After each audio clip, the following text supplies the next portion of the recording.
Hello. So I just wanted to touch base today and talk about the heart chakra. So when it comes to our heart chakra, this is obviously located around our heart space, so around here.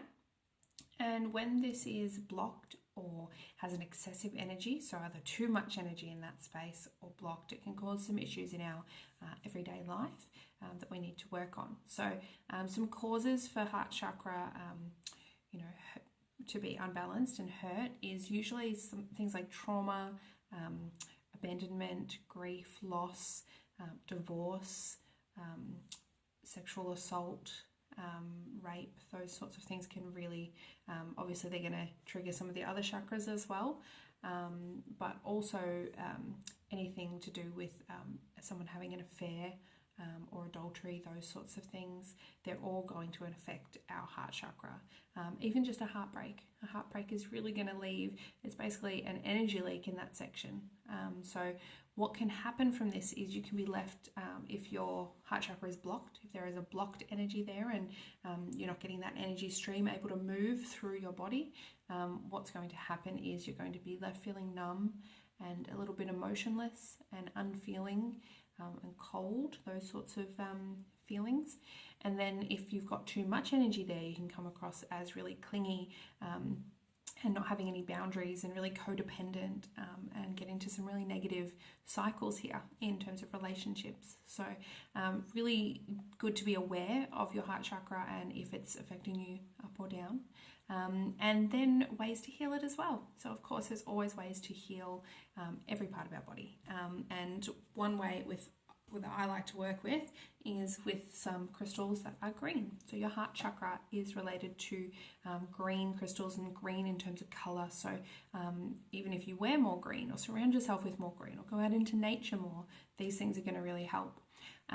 If you have an essential oil diffuser, things like basil, eucalyptus, those are going to be really nice oils to start to bring that into balance and bring more of that green element into your life.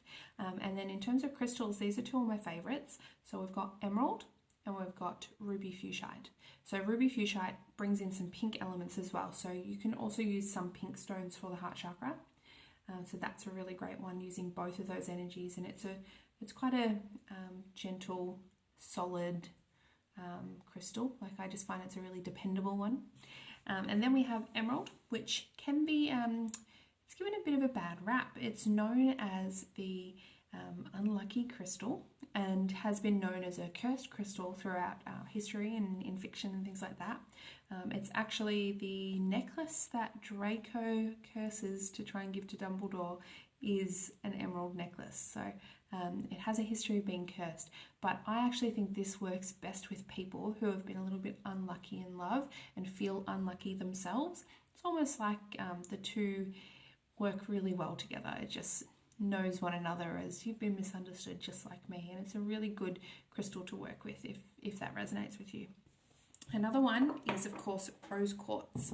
Now this one is really great at balancing, because sometimes our heart chakra can be out of balance because we're out of self-love. So it's not just other people and how they're affecting our energetic body, but ourselves as well. If we've hurt ourselves by going past our own boundaries in relationships, or being not true to ourselves in the way we act with other people, or even to ourselves, we can get a little out of balance. So rose quartz is fantastic.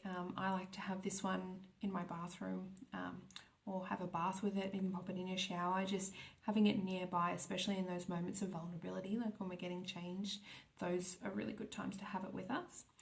Or you can also use a smaller stone like this one, which is a little rose quartz generator.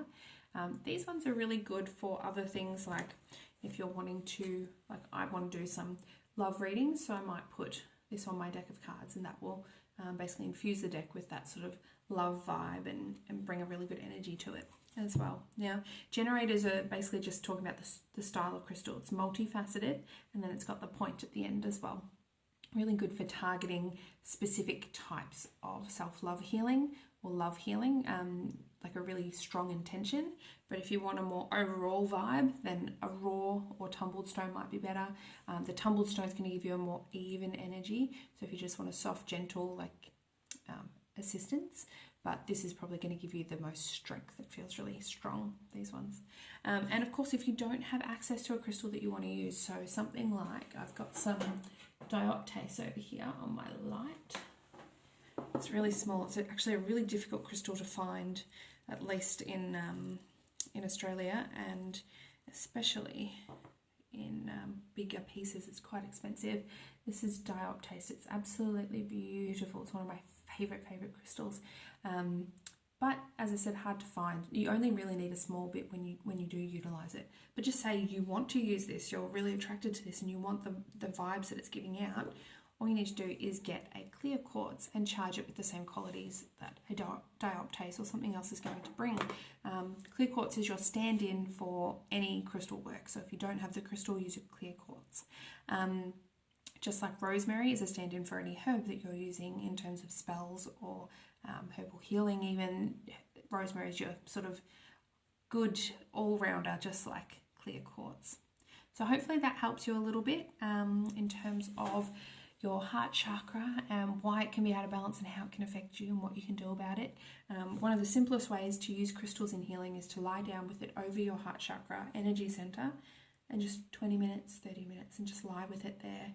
That's going to let the vibrations of the crystal start to alter that area and break through any of those blockages, or just even out that energy and bring it back into balance. Another great way is to use a meditation. So you can find lots of heart chakra meditations on YouTube. Just simply type that in.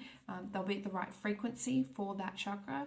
And then there's other visualizations you can do as well. So visualizing an energy stream from earth coming up through your feet, all the way through, breaking through any blocks and just getting everything back into working order. So those are all things that I recommend for heart chakra.